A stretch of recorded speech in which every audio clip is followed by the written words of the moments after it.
All right, guys, we are back. It's been a long time awaited return, 2 weeks to be exact.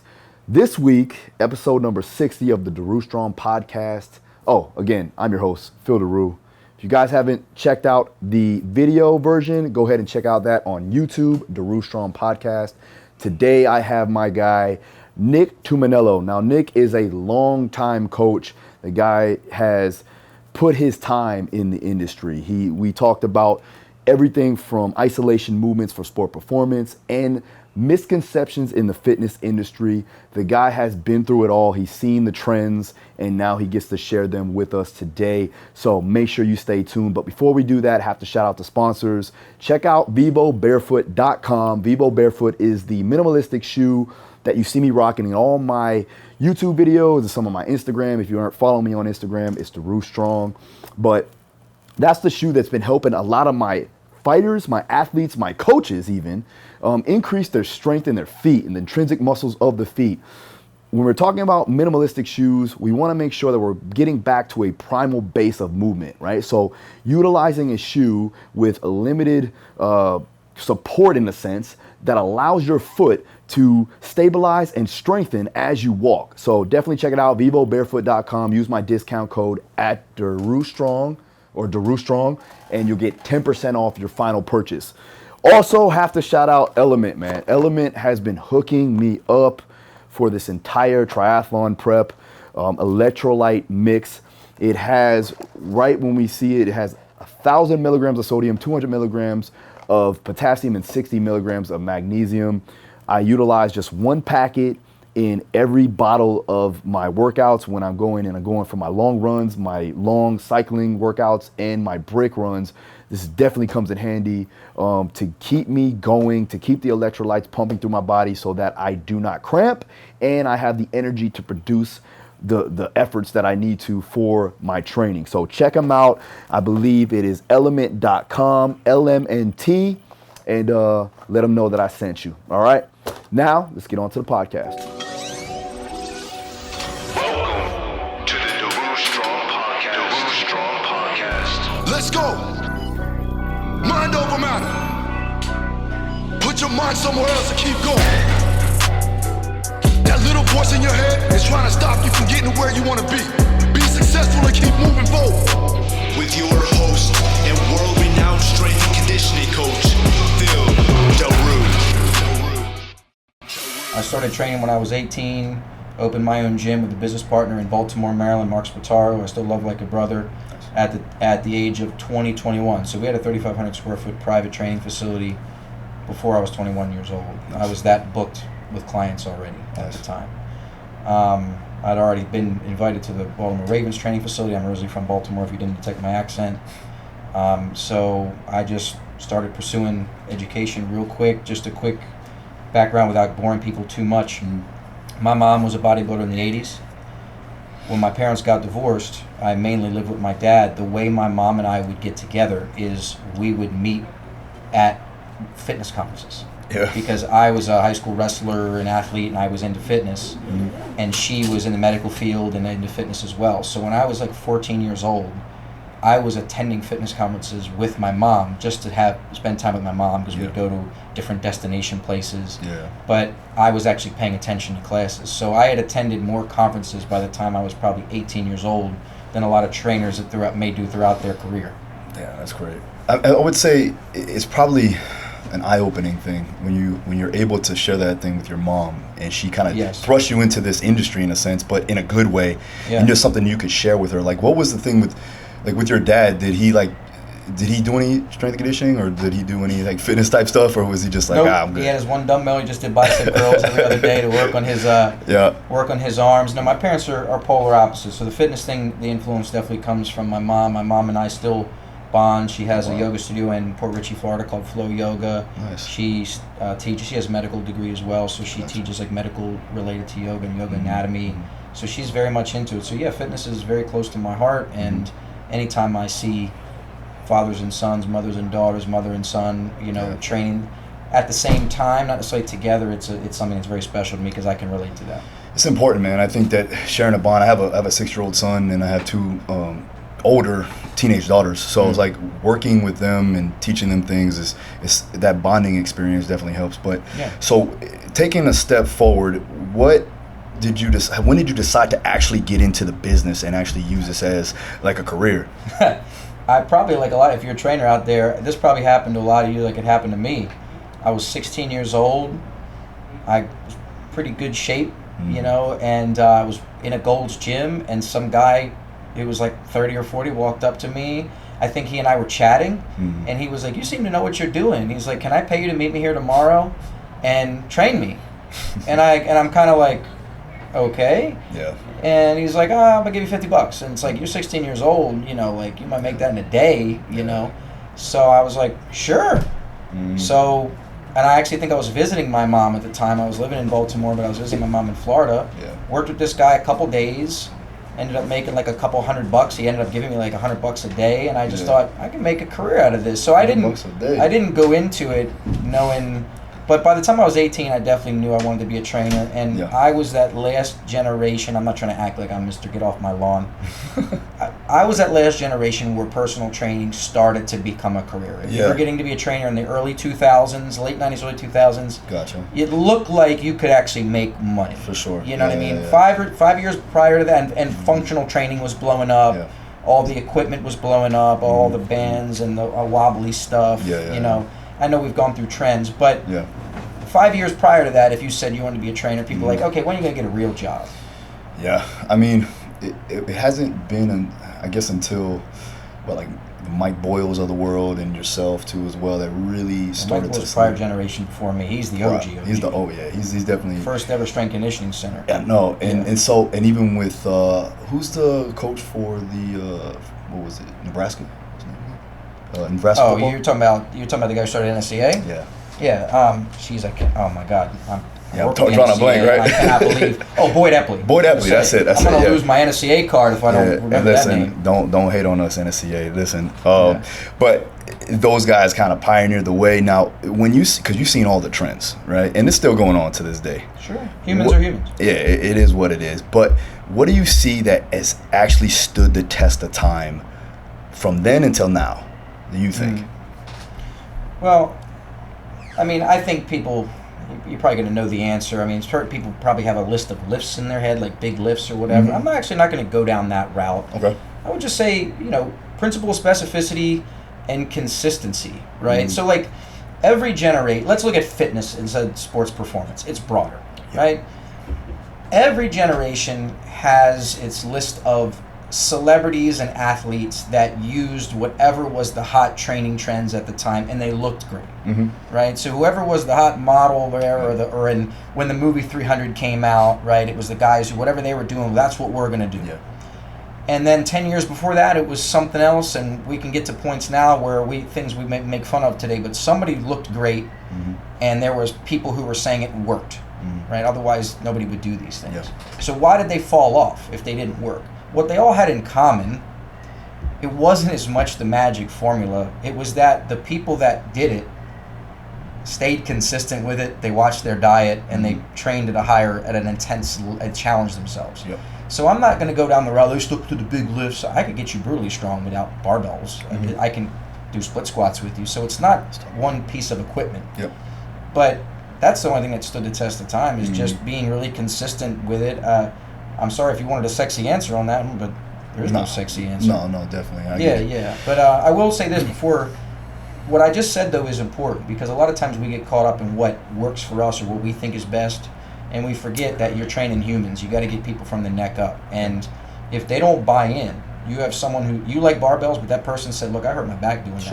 Or I train pro football players that came to me and they go, I am so sick of doing deadlifts and cleans. I want to do something else. So it was like the first thing I go, okay, that's why they came to me, to get away from that stuff. So what also works is actually listening to people. 100%. And then taking that and adding the principles of specificity, overload, consistency to that. That's what stands the test of time. Do you think adding value as a trainer, you need to have a level of diversity? when it comes to training anyone, especially general population, but athletes included? Like, you need to have a well-versed array of skill sets? Yeah, I got a really good canned answer to that. When you know more, you can do more. When you know better, you can do better, right? So it does help to have a few things in the toolbox, because if you're always working, so this is probably I might be going off topic here, probably my biggest concern with the nowadays, I'm always a little worried about saying that again, I sound like to get off my lawn thing. But when I started training, and I'm not going to make it sound like it was better when I was doing it, I'm not going to go down that route. But when I started doing it, it was you either were a big box gym or you were a private training gym. There was no CrossFits, there was no OTFs, we had spinning, but spinning was at gyms.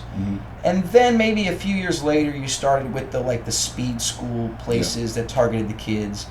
And then it became like the music industry. You go to the music, and it's like, whether it's hip hop, it's this type of hip hop, it's this type of dance music. Then it just became like, you're very, very, very specific. So when I started, my typical day, I started training fighters in 2004, by the way. It was called NHB at the time. You remember that. And my typical day is I'd have a figure girl, 2 groups of seniors, fighters come in, everyday fitness clients, a hard case in post-rehab where someone's in a wheelchair. This was my typical day. So I had to be diverse. So now you can become less diverse, because people now seek you out. They go, well, I want to be a power lifter, so they go to the power lifter gym. And it interesting is a lot of people are actually great coaches within their thing, but you take them out of that, and let's say you lose your job.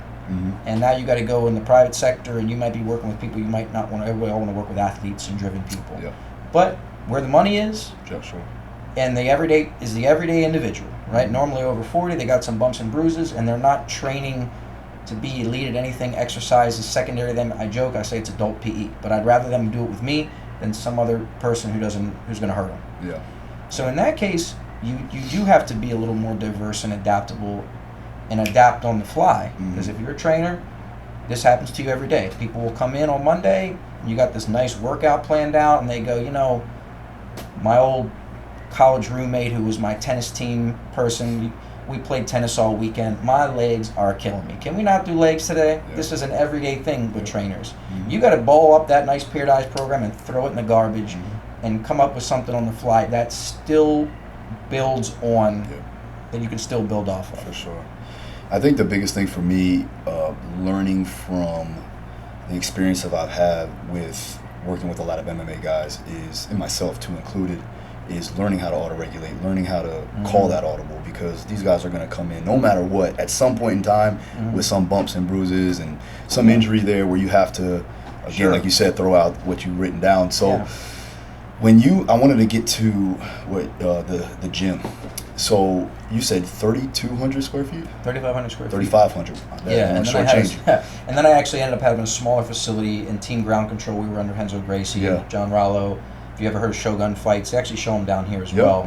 John was my first MMA client. And he's a Renzo Gracie black belt. Shout out to John Rollo.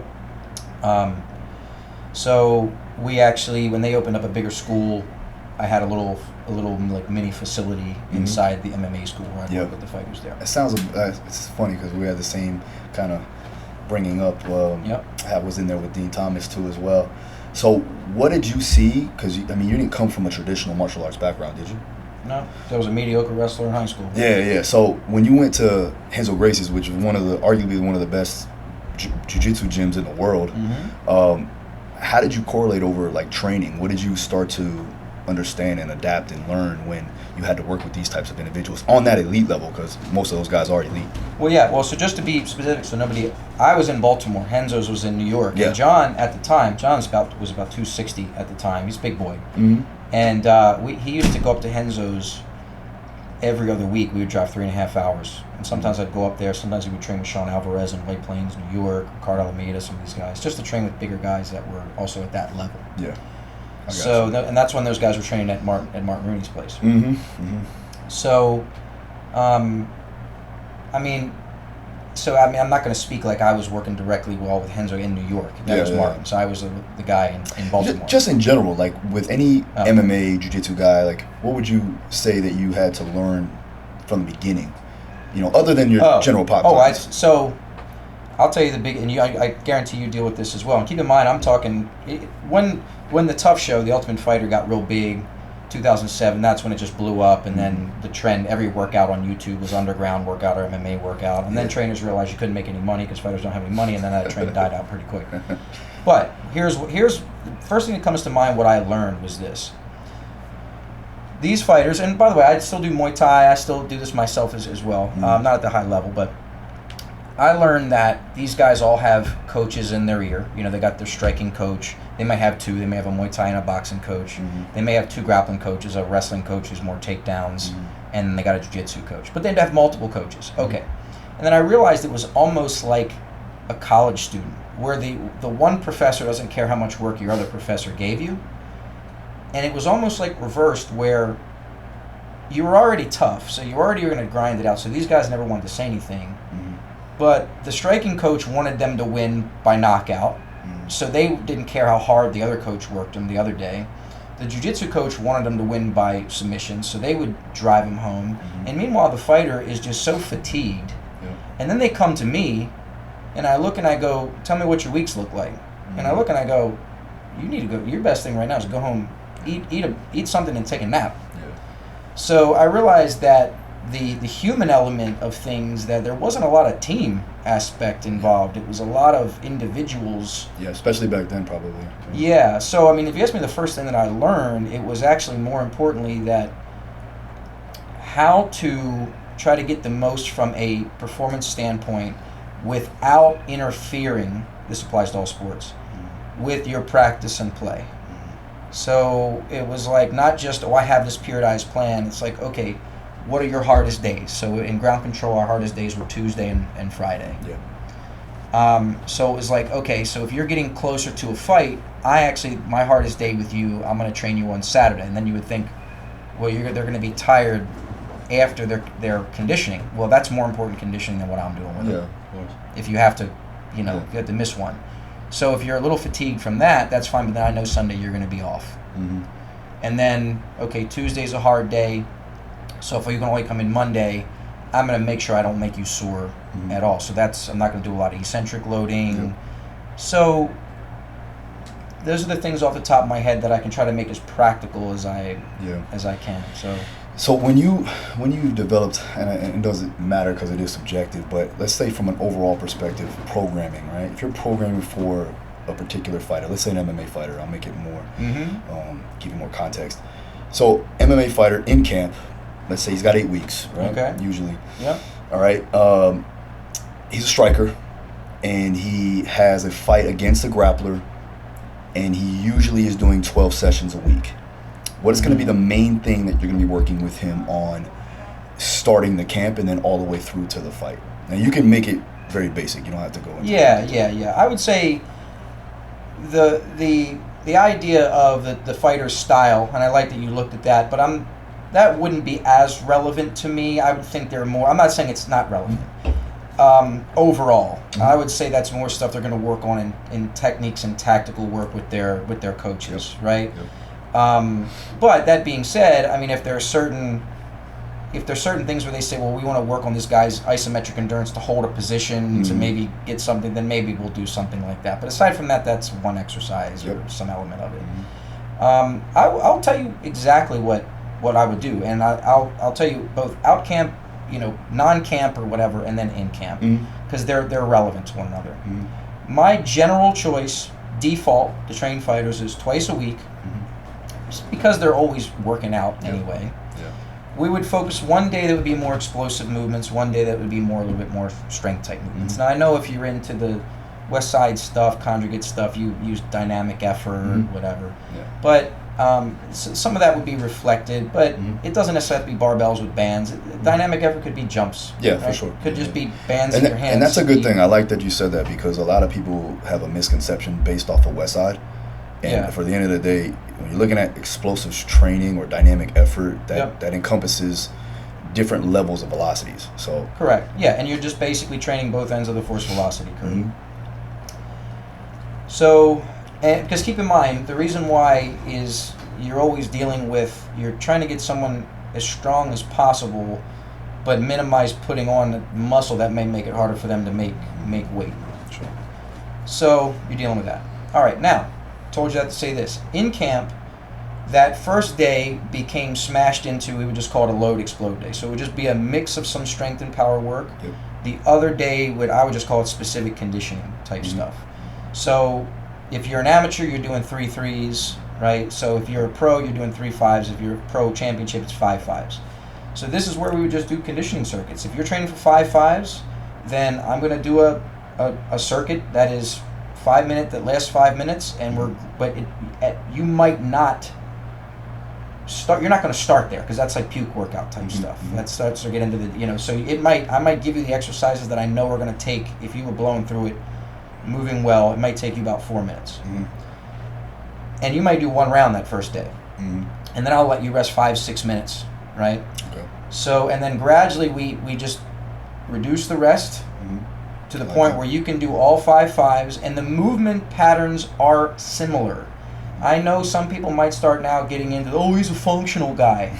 Okay, if you want to get better at bench press, can I cuss on here? Go ahead. What the fuck do? You bench press. You bench press with bands. You bench press with boards. You bench press with chains. Yep. So if I want to get someone better at doing this, why is this bullshit? I don't get that. Yeah, no. Right? You want to get better at squats, you do a lot of things that load the squats. Yes. Somehow that only applies to 3 movements. That kind of, sorry, I'm kind of going on my little soapbox. You're good. So it's okay to do things similar. I'm not like loading punches. That's an accuracy component, but you get where I'm going. The rationale behind that is simply this, because there's the counter argument would be, if you're a smart coach, you're gonna think, well, they're getting that in fighting. Well, here's the thing. If you're trying to use sparring to get in shape, you are going to get hurt. And I don't mean punched in the face hurt. I mean, that's when you blow ACLs. So this allowed you to start improving your conditioning, where you don't have to think the only way I can improve my conditioning is just go do gauntlet sparring. Yeah. Plus, the level of confidence that it would give you going into it, where you're going, look, this guy or girl may beat me technically, but they are not going to out-condition me. For sure. Because I know that I've been hustling more with Nick. And by the way, type in Nick Tumminello MMA on YouTube. I've got some fighters full rounds, and actually relevant to this. If some of you watch, not the, I'm going to say most recent UFC, there's a UFC on every weekend at this point. Yeah. The first UFC that a couple months ago or whatever, that Tucker Lutz just fought in from Baltimore. Yep. So Tucker Lutz came from the school that I was at, Ground Control. His coach was one of my fighters, Ryan Mackin. So it's kind of a generational thing. Yeah. So I was very happy for those guys. You can see me training some of these conditioning rounds with Ryan that are on YouTube. I've always been very transparent with what I do. Nice. So that was really what the conditioning day was about, and that was the philosophy behind it. And by the way, that still holds true to this day. Like, we do the same concepts, we'll do the same type of circuits, just depending on the time frame. I like that you minimize the rest periods, breaking it down, getting it all the way to the time domains of the fight. Correct. Which would be the last workout. The last workout of it. Yeah, for sure. Okay, so I know we wanted to talk a little bit about isolation training, right? So, for performance. Sure. Let's get into that a little bit, because I know people obviously have that misconception of like, okay, that's not sports performance training, or that's not sports specific or athletic. Go into detail on that, and what do you mean by that? Okay, sure. So we've been hearing this for years. It's nothing new. Train movements, not muscles, right? Train things that mostly carry over, and then we look at things like bicep curls or machine training as things that have less carryover. I get it. Those are very reasonable arguments. You're trying to maximize the time, maximize the amount of joints that you put force through. I get all that. But we all are still doing certain isolation exercises, right? Face pulls is probably a big one with coaches, because you're trying to hit muscles in ways that you might miss. Yeah. Which is a good way to think about actually isolation exercises. So I'm going to piggyback off of that. I'm expanding now beyond fighters and just talking about all performance. What you do in the gym translates to something outside the gym that's not just looking better in and out of your t-shirt. Yeah. All right, now, first one. This would be for a non-weight class sport. In general, what pitchers throw harder and what boxers or kickboxers have more knockouts? Smaller or bigger? Gonna be bigger. Bigger. Mass times acceleration. All right. So, if I add 5 or 10 pounds of muscle onto somebody, did I just by physics increase their functional performance? Absolutely. Not only are they going to be able to throw harder and hit harder, but they're actually, if I'm training a basketball player, they're going to be able to box someone out easier because bigger bodies are harder to move. Exactly. I just made you more stable. So this is not my opinion. This is physics. Yeah. So sometimes one of the best things you can do for an athlete is just get them bigger. Yeah. You know what? Even with young kids nowadays, I'm working with a high school football team, and even to get them faster, you get them stronger, you build their muscle, you get their joints working correctly, you build up some hypertrophy, and you build up their confidence. And then we talk Correct. Now that sometimes people start going down the route like, oh, I'm training like a bodybuilder now.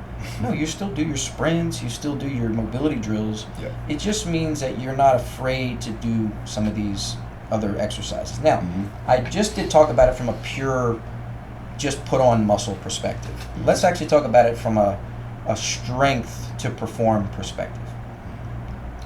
Here's what we can all agree on. I try not to be Mr. Opinion, right? We got a lot of these people, this is my method, and there's always going to be methods, and we all know about that. Yeah. So I'm going to try to do things I think we can all agree on. Let's say I never did pushing exercises with an athlete. I only did pulling and hip hinging, and you would go, okay, well, unless that person is unable to push because they got shoulder issues or AC joint issues or whatever, you left that person functionally deficient in a certain movement pattern. All right? Okay, so you would think, well, they're more of an injury liability and they're less able to perform because you neglected to train a certain range of motion. All right? We would agree on that. Now let's take that a step further. If, let's say I'm doing face pulls, that's a big one right now. Doesn't matter whether you got a band or ropes or even a suspension trainer and you're doing a decline sort of thing. This is all basic physics, lever arms and stuff. It's hardest right here and it's easiest right here. What are we doing in a face pull? It's two things. It's external rotation and it's horizontal shoulder abduction. Right? When we really think about it, those are the two things you're strengthening. Now, I only really strengthened this part of abduction because right here is nothing for me. Right? Rows, even though you may be here, are hardest at the top, easiest down here. Lat pull down's hardest here. They're pretty hard across the board.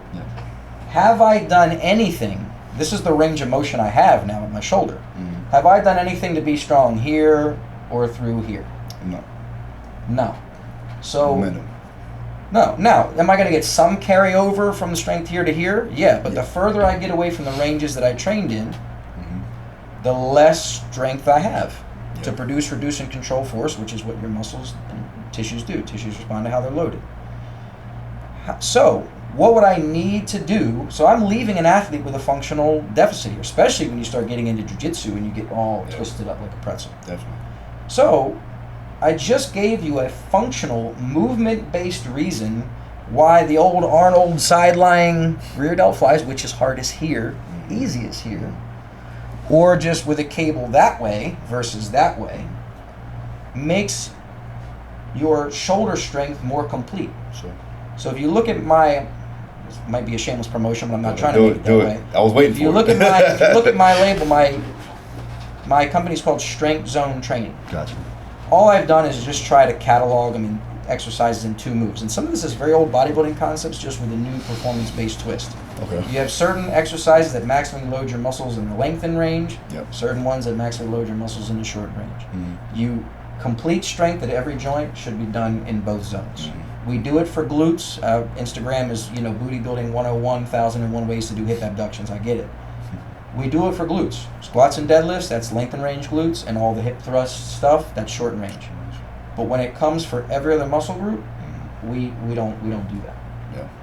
What about so with that, you're looking at obviously position. You're looking at peak contraction theories. You're looking at any of those, or let's make it more simple. Mm-hmm. It just has to do with how you're putting force across tissues. All resistance exercise is an adaptation to force across tissues. Mm-hmm. That's all we're doing. Your body gets stronger because it's better tolerating force across tissue. Yeah. So muscles respond to how they're loaded, and yes, the brain is dealing with it too. Mm-hmm. So if I'm never actually dealing with load in a certain range, Mm-hmm. then I'm neglecting improving in that range. Yep. So what I'm doing is I actually call it upside down strength training. We always think in terms of what you are doing to the weights, right? So we think like barbell bench press. This is more power lifter, but you bow your body into the bench, you do this. Yeah. That's about the barbell. Nobody cares what your technique looks like. Yeah, it's yeah. all about, can you move the bar from here to here and get that light, Yeah, it's movement. Mm-hmm. right? Mm-hmm. But strength training would be the opposite. I want my body flat. Mm-hmm. I want to get as maximum range of motion. That's about my body, not about the barbell. Mm-hmm. Oh, muscular tension. Correct. So in that case, I'm actually training to get my body better at functioning through a range. I'm not training to get better at a lift. Yeah, sure. You Because you're see? putting yourself in a advantageous position. Correct. So what I'm saying is that when I call it inside out strength training or upside down strength training, we tend to focus on what we are doing to the weights, and that's good form. Mm-hmm. But we forget that unless you're training for a powerlifting competition, you're training for what the weights are doing to you. Mm-hmm. And what I brought up is understanding what they're also not doing for you. And it's just looking at force. Some people call it force vectors. It's really line of force. Yeah. And okay, where's the line of force relative to that? And you're just picking exercises in a more intelligent way to fill in strength gaps. Okay, so now this kind of gets me thinking about isokinetics a little bit because of constant tension through force vectors, right? Oh, sure. And we're looking at it from, let's say, from a specific, and I hate to say it because I don't want to go like the SPP route, but let's look at football, for instance, right? Mm-hmm. If we're looking to train a linebacker to have better pressing power, do you think that doing the bench press as a means of pressing movements to increase his performance, or should he work on things like an isokinetic machine or something like that to enhance the muscles that cross the joint to allow him to push and press hard? Oh no, I think here's the thing. I think the question is, it's not what this or the other, it's how does it go together. I'm talking about filling in gaps. So Sure. I think the bench press or the isokinetic would all do well for a movement. Okay. Yeah. All I'm saying is, let's, instead of memorizing things, this is a bench press, Louis Simmons says bench press is good, or my coach said this, we just analyze, objectively look at it and go, okay, what am I working here? Yeah. If you're not training for a powerlifting competition or to impress yourself or your friends, you're not bench pressing to get good at bench pressing. You're bench pressing for what it does to you. Yeah. What does it do to you? It strengthens you through this range of motion. That's all your body cares about. Your body doesn't care if it's a band or anything else. It's just responding to force. Yeah. So then go, okay, so that's kind of like horizontal shoulder adduction. Yes, your arm's a little more like an arrow, but let's kind of, it's getting you better at this. Yeah. Right? Yeah. So the question is, do I only need to get good here from a health standpoint, or should I actually be strong throughout this range? Yeah. Am I going to end up being here less often? Okay. Yeah.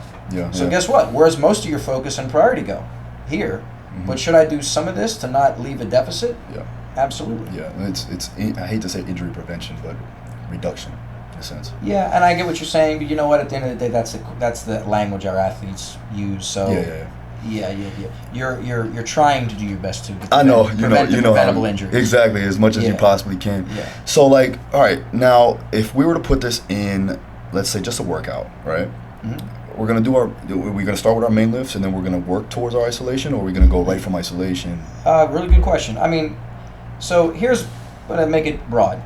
All the main lifts that everybody focuses on, and not even just the lifts, the big exercises, your jumps, your sprints, your performance stuff, your medicine ball rotation exercises, all that stuff I still think is the safest bet to be as your foundation. At the end of the day, all the points I'm making when it comes to this isolation stuff is then you look at what areas and ranges of motion have been neglected through those big movements. And that's how you choose your isolation exercises. Okay. Versus just saying, well, I'm just going to do face pulls because it's good for your shoulders. Yeah. Or saying like, well, isolation exercises are, just for, or like, okay, you want to do arms, so do this. Mm-hmm. Or the other way to think about it is look at all isolation exercises as the same, right? So, okay, here's a good one. For a football player, especially someone on defense, you got to reach out a lot of times to tackle. Mm-hmm. This is where you tear biceps, right? So what actually may be better from a performance standpoint, injury prevention, the best we can, typical standing bicep curls or more of a preacher curl or something that actually, the cable like back that way.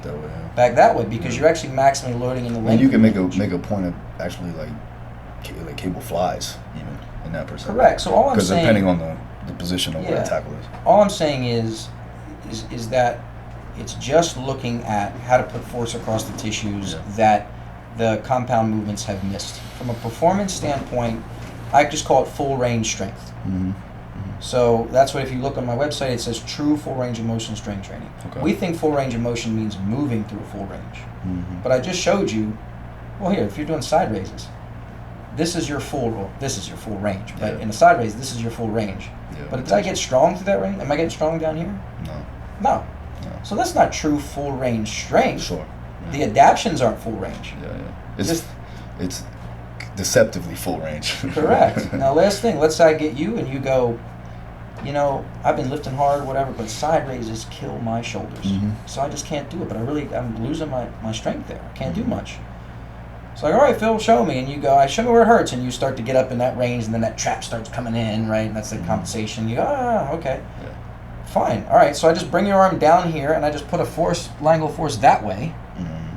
And I can strengthen your delts right in here. And you're like, now again, this is really simple stuff. Don't complain that this is so basic and nothing new, and then complain that trainers are getting caught up in new funky shit. Can't have it both ways, right? Yeah. So, but I might have just changed your life, because you always thought everything is here. So now I'm starting to feed good things to that shoulder joint, and also start to tell your brain this is maybe not as painful as you think. And right off the bat, if I can, trainers, you know this, if you can make someone feel better that day, you got a client for life. 100%. So sometimes even these little nerdy lines of force things we're talking about, little simple things like that, someone just goes, holy crap, I can do this. No, for sure.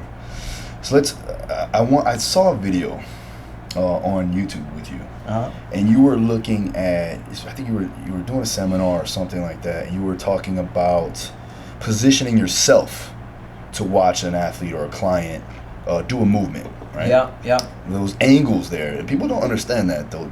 Positioning yourself to watch and lift or an exercise is very important. Can you elaborate on that a little bit? Yeah, okay. And of course, I got coaches all telling me, oh, no, So here's what I said. It's a short little video. It was taken from a seminar. Thank you for watching that, by the way. What I said was the best, I'll create context in a second, coaching angle is 45-degree angles to your client. So imagine if you're coaching a Romanian deadlift.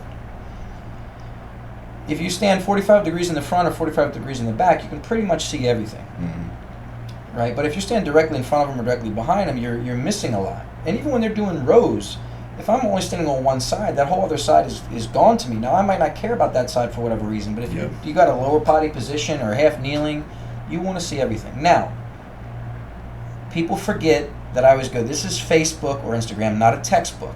So they think that I only stand there like a robot, don't move. And they're like, well, you got to move around your client. Yeah, thank you for that one, Copernicus. I appreciate that. Here's all I meant. What I meant was your initial default angle to start. To see the most things is start at a 45-degree angle. Then as soon as you see something going wrong, then you move over and you focus on that. Sure. But you'll see the most things that you know where you want to move to, because for the coaches that say, well, I keep walking around. You're going to keep walking around your client? Your client's going to go, you need to sit the fuck down. You're making me nervous. So you don't do that. Too much, So that's all I meant. Yeah, I always say, that is a default. Like, I find myself going that 45-degree angle just in general. I'm like, because you pay attention to detail. Yeah, and then from there, obviously, we'll look at it, but But yeah, and especially with the major lifts, you know, definitely. I thought it was interesting. I like the way you went about it. I appreciate that, man. Yeah, no problem. So let's talk a bit about the NT Loop. Now, we have some in the gym. We use it a lot. We use it a lot with the athletes. Yep. How did this come about? Because it's super efficient for us. Yeah, appreciate and that. effective, obviously. Yeah. So first off, disclaimer: if you're not familiar with the NT Loop, I'm a trainer first. I became a product guy. All right, I'm still a trainer. All I did was I just invented what I think is a better super band. Mm-hmm. So it's 50 inches. Most super bands are strength bands, depending on what company you buy them from. They're great to go around your barbell or your chin-up bar, but you put them around your body and they are very uncomfortable and they flip and they dig. Yeah. So I basically just made a fabric super band that's the only solution it's there to provide is it's designed to be the most comfortable, stable band to go around your body. So that's like my little saying. Yeah. Don't stop buying super bands. Don't say it. Just say those are designed to go around your barbell. NT Loops are designed to go around your body. Now, I got to give credit where credit is due. When the hip bands came out, the booty bands, all right? Shout out to Hip Circles. Mark. As far as I know, Mark Bell is the first guy to come out with those. I've learned. I think so. I think he is. Yeah, I've learned now. Every time I try to give credit, someone always like, well, so and so did that before, and I'm like, okay, you know what I mean? Never gonna make everybody. That's happy. the first person that I know. I saw those, and I was constantly putting super bands around people's bodies. Yeah. You know, to do waist-resisted deadlifts, to push the knees in around, resisted running, and then there's a lot of funky stuff I was doing as well. Yeah. All the spiral stuff you do to load punches and things. I love that. Okay. So when those came out, I saw them and I went and I got a hold of a couple and I go, I love the comfort and stability. I go, but these things don't stretch much. They're not designed to stretch much. They're just designed to push the knees out, right? Yeah. So I was like, I actually cut one, and I tried to pull it, but it still had hit that fabric limit. So I said, if I can set out to manipulate the combination of the latex and the fabric to make this really stretchy like a super band, then I got something. Yeah. Nobody else had anything out there like that, and when I told a couple people about the idea, it was kind of like, oh yeah, I can't believe no one has done that. And I was like, well, that's when I know I got a good idea. Oh, yeah, definitely. So it took me about a year of R&D to figure that out, and we got a really good stretch. I mean, we Perform Better carries it. We got really good reviews on Amazon. It's pretty much a staple with trainers. Yeah. Piece of equipment. Definitely. And so yeah, don't trust me, test me. Go on YouTube or Instagram and type in NT Loop. Definitely. And you'll see tons of trainers using it. And then I have like a proprietary door anchor that we put in the second generation of the bands, which actually worked out. I think Bobby sent me. Yeah, Rossetti gave me a bunch of. Rossetti gave me some too as well. Yeah. Dude, how long are you here for? I'm living here now, brother. Yeah? Yeah. Let's we're gonna hop on I know I'm doing this on podcast, but let's hop on a YouTube video at some point. Maybe tomorrow if you can. Be good. Or not, if not that or next week. Yeah. We'll talk about it. All right, cool. Yeah. But we'll definitely do that. Yeah, sounds good. Thanks again for coming on. Anything as far as YouTube, Instagram, social media stuff, go ahead. The floor is yours. Just Nick Tumminello. I'm easy to find. I always joke. I say Google knows me.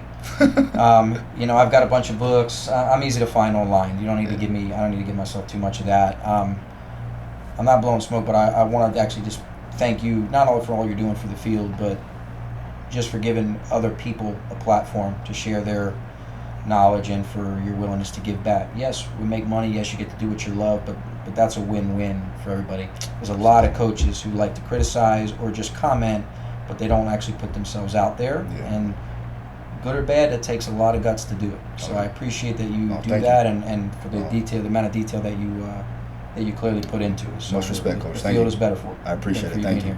All right. See you guys next time.